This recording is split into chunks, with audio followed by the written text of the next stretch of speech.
ओम नमः शिवाय। जय श्री राम। राधे राधे मित्रों, कैसे आप सभी लोग। आशा करता हूँ हमेशा की तरह आप लोग कुशल मंगल से होंगे, अच्छे से होंगे, स्वस्थ होंगे और परिवारजनों के साथ खुशी खुशी रह रहे होंगे। ऐसी दुआएं आप लोगों के लिए, मनोकामनाएं मेरे मन में आप लोगों के लिए भगवान से हमेशा से हैं कि आप लोग हमेशा अच्छे से रहें। तो मैं अंकित आप सभी लोगों का आपके अपने चैनल में हार्दिक स्वागत करता हूं, अभिनंदन करता हूं। तो जैसा कि दोस्तों हम लोग मानस का समाधान जो गीता प्रेस गोरखपुर से प्रकाशित है, जिसका कोड 104 है, इसमें वर्णित लोगों की कई सारी रामायण से रिलेटेड शंकाएं हैं, उसका दीन जी द्वारा विस्तृत समाधान लिखा गया है दीन जी द्वारा। तो उसी समाधान को मैं जो है ना आपको पढ़ के सुनाता हूँ, ठीक है। तो उसी क्रम में आज हमारे पास 13वीं शंका है, विवाह के समय सीता जी राम के चरणों को स्पर्श क्यों नहीं करती। तो चलिए इसको हम लोग देखते हैं, इस शंका को, कि विवाह के समय सीता जी राम के चरणों को स्पर्श क्यों नहीं करती। तो प्रथम पूज्य गणेश जी का आह्वान करते हुए हम लोग स्टार्ट करेंगे। जय श्री गणेशाय नमः। वक्रतुंड महाकाय सूर्यकोटि समप्रभा निर्विघ्नं कुरु मे देव सर्वकार्येषु सर्वदा। जय श्री गणपति बप्पा मोरया।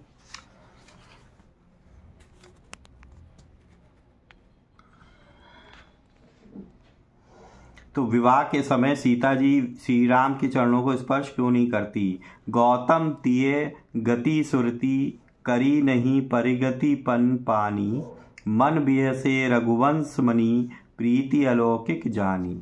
रामचरितमानस से लिया गया है। उपर्युक्त दोहे में अर्थ बड़ा मतभेद है। कोई महाशय गौतम तिये गति सुरती करी का भाव यह बताते हैं कि श्री जनक जी मन में सोचती, जानकी जी मन में सोचती हैं कि पत्थर से स्त्री बना देना श्री रामचंद्र जी के चरणों का गुण है। कहीं प्रणाम करते समय मेरे हाथों के पाषाण जनित आभूषणों से इन चरणों का स्पर्श हो गया तो सब पाषाण मणि माणिक आदि स्त्रियां होकर मेरी सौत बनकर मुझसे सौतिया डाह करने लगेंगी। दूसरा, कोई महानुभाव नहीं परिगति पन पानी का कारण यह बताते हैं कि श्री जानकी जी श्री राम जी को मानो यह याद दिला रही हैं कि आप एक पत्नी व्रती हैं और एक स्त्री से आप इस चरण स्पर्श करवा चुके हैं, अब मैं आपके चरण स्पर्श कैसे करूं। कोई भावुक कहते हैं कि अहिल्या इन पदों को ना छूकर कहाँ की कहाँ चली गई। इसी भय से श्री सीता जी चरणों को नहीं छूती कि ना जाने मैं इनको छूने से कहाँ पहुँचूंगी। एक अर्थ बताने वाले का अर्थ है कि गौतम गौ और तम इन पदों से मिलकर बना हुआ। तम नाम का अंधकार है और वह गौ अर्थात गया जाता रहा। तब तिये गति का स्मरण करता रहा, स्मरण किया कि टूट तहीं धनु भयऊ विवाहु, मैं इनकी स्त्री हो चुकी, अतः बड़ों के सामने क्या चरण स्पर्श करूं। इसी प्रकार अनेक विभिन्न भाव सुनने में आते हैं, परंतु जब तक किसी अर्थ से जानकी जी के हृदय में अलौकिक प्रीति का होना साबित नहीं होता, तब तक कोई भाव अर्थ मूल पद से कैसे सुसंगत माना जा सकता है। उपर्युक्त चारों भावों को देखने से प्रतीत होता है कि पत्थर से स्त्री बनने के भय में हृदय में प्रीति की जगह चिंता सूचित होती है। एक पत्नी व्रत के खंडित होने में तो उससे भी बढ़कर शोक का अवसर उपस्थित हो जाता है, जिसका निवारण ही नहीं हो सकता।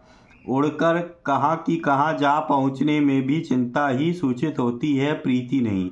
गौ और तम का उपर्युक्त ढंग से पदच्छेद करना कहाँ तक उचित है, इसे पाठक स्वयं विचार कर सकते हैं। इससे तो अहिल्या का प्रसंग ही उड़ जाता है। अंधकार का नाश होना मानकर भी चरण छूने में लज्जा आ दबाती है, पर वही लज्जा धनुष टूटने के बाद जयमाल पहनाने में नहीं आती। इतना होने पर भी हृदय में लज्जा का होना ही सिद्ध हुआ कि इससे अलौकिक प्रीति नहीं सूचित होती। मानस प्रेमियों को सदा मूल पद के शब्दों का अवलंबन करके तथा पूर्वापर का विचार कर रखते हुए ही उनके अर्थ और भावों की खोज करनी चाहिए, जिससे ग्रंथकार के यथार्थ आशय में ही प्रवेश हो सके। तोता बाहर ही बाहर भटकना ना पड़े। जहाँ मूल पद के शब्दों को विचारने से जो आशय ध्यान में आया है वह इस प्रकार है। श्री जानकी जी अहिल्या की गति को याद करके श्री रामचंद्र जी के चरणों को अपने हाथ से नहीं छूती, वह अहिल्या की गति का स्मरण करके श्री रामचंद्र जी के चरणों को छूने के फल को भलीभांति विचार कर रही है। श्री मानस में अहिल्या का श्री रामचंद्र जी के चरणों का स्पर्श प्रसंग 2 बार आया है। एक बार तो जब अहिल्या जब वह पत्थर की हुई थी तब वह स्वयं श्री चरणों ने ही उन्हें स्पर्श किया था। यथा परसत पद पावन शोक नसावन प्रकट भई तपपुंज सही, देखत रघुनायक जन सुखदायक सन्मुख होई कर जोई रही। इस परम पाद स्पर्श से पहले अहिल्या सर्वोपाय शून्य जड़ अपने आप श्री चरणों को छूने में असमर्थ थी। श्री रघुनाथ जी ने अपने आप ही उसको चरण स्पर्श करा दिया। परिणाम यह हुआ कि उसका घोर कष्ट भार निवृत्त हो गया और उसे श्री रामचंद्र जी की सन्निधि रूप परम सुख की प्राप्ति हुई। दूसरी बार जब स्तुति आदि करने के बाद अहिल्या ने स्वयं अपनी ओर से अपने हाथों से श्री रामचंद्र जी के चरणों का स्पर्श किया, यथा बार बार हरि चरण परी, तब वह गए पतिलोक आनंद भरी, अर्थात अपने हाथ से स्पर्श करने पर प्रभु वियोग रूप फल पाकर अपने पति के लोक को चली गई।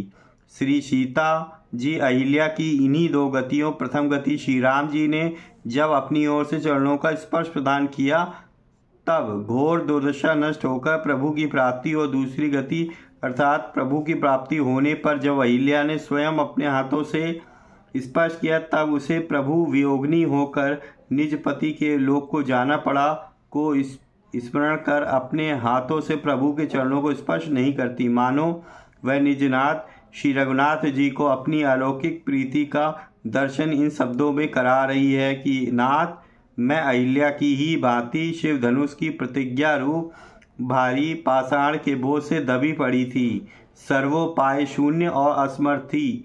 कोई अवसर अपने प्रभु को अपने पुरुषार्थ से प्राप्त करने का नहीं दिखता था। नाथ, आपने अहेतुक की रक्षा की दया करके स्वयं आकर अहिल्या की तरह मेरा भी उद्धार कर दिया। अब मुझे सखियां कह रही हैं कि तुम अपने हाथों से प्रभु के चरण कमल पकड़ो। सखी, कहीं प्रभु पद गहु सीता, परंतु मुझे स्वयं अपनी ओर से चरण स्पर्श करने की सामर्थ्य नहीं है। मेरी प्रपत्ति मानसिक रूप से आपके प्रति यही है कि श्री चरण स्वयं ही स्पर्श करके मुझे अपना लेवें, जिससे अखंड सन्निधि संयोग की प्राप्ति हो। जैसे अहिल्या को पहले श्री चरणों ने स्वयं ही स्पर्श प्रदान किया था, दूसरी बार अहिल्या ने जब अपने हाथों से चरण स्पर्श किया तो वह प्रभु से विदा होकर अपने पति अर्थात द्वितीय व्यक्ति गौतम के पास चली गई थी। पर मेरा तो प्रभु के सिवा और कहीं ठिकाना ही नहीं है। मेरे तो पति और गति सब कुछ आप ही हैं। मुझे आपके सिवा किसके पास जाना है, जो अपने हाथों से आपका चरण छूकर विदाई चाहूँ।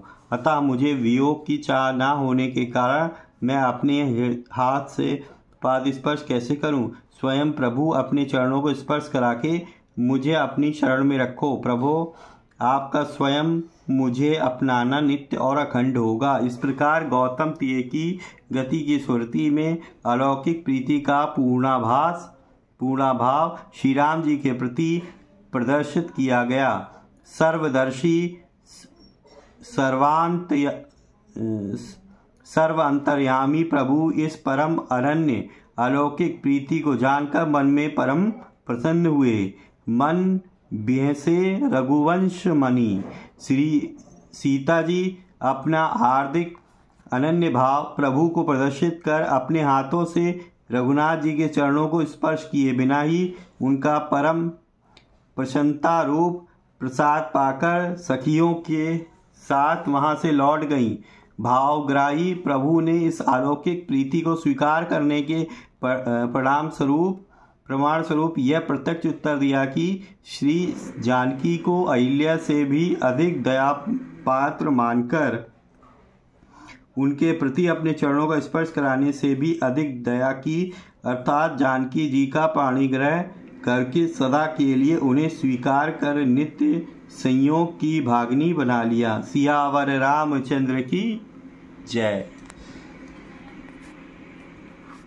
तो दोस्तों, आप लोगों ने पूरा पाठ सुना कि किस तरीके से शंका जो हमारी थी कि सीता हरण के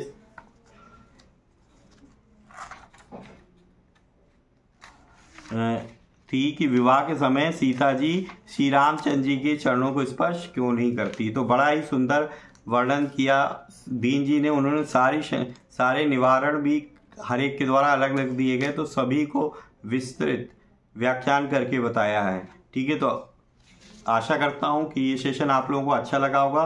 तो नेक्स्ट सेशन में जुड़ना ना भूलें, जिसमें हम लोग देखेंगे कि श्री रामचंद्र जी को 14 वर्ष का वनवास ही क्यों, मतलब क्वेश्चन ही आता कि 14 वर्ष का ही वनवास क्यों मिला। उनको 10 वर्ष का, 12 वर्ष का, ठीक है, मिल सकता था, पर 14 वर्ष का ही वनवास क्यों मिला। तो ये क्वेश्चन भी बड़ा अच्छा क्वेश्चन है, अपने आप में एक बहुत अच्छी शंका है। तो हम लोग इसका निवारण देखेंगे कि दीन जी द्वारा कैसे मिला है। तो प्लीज़ जो है आप लोग नेक्स्ट सेशन में जुड़ना न भूलिए, बड़ा ही इंटरेस्टिंग होगा। तो अगर आप लोग पहली बार आए तो सब्सक्राइब करें चैनल को, ताकि ये लेटेस्ट वीडियो की इन्फॉर्मेशन आपके पास आ सके नेक्स्ट सेशन की, और हम लोग फिर से जुड़ सकें। अगर आपको इस तरीके की वीडियो अच्छी लग रही है तो प्लीज़ लाइक करें वीडियो को, शेयर करें वीडियो को अपने मित्रजनों के साथ, परिजनों के साथ, ताकि वो भी इस तरीके की इम्पॉर्टेंट इन्फॉर्मेशन को जान सकें। तो मिलेंगे नेक्स्ट वीडियो में, तब तक के लिए आप लोग जो है ना भगवान की भक्ति करते रहिए और अपने परिवारजनों के साथ हंसी खुशी मिलजुल के रहिए। तो जय हिंद, वंदे मातरम, जय श्री राम, राधे राधे दोस्तों।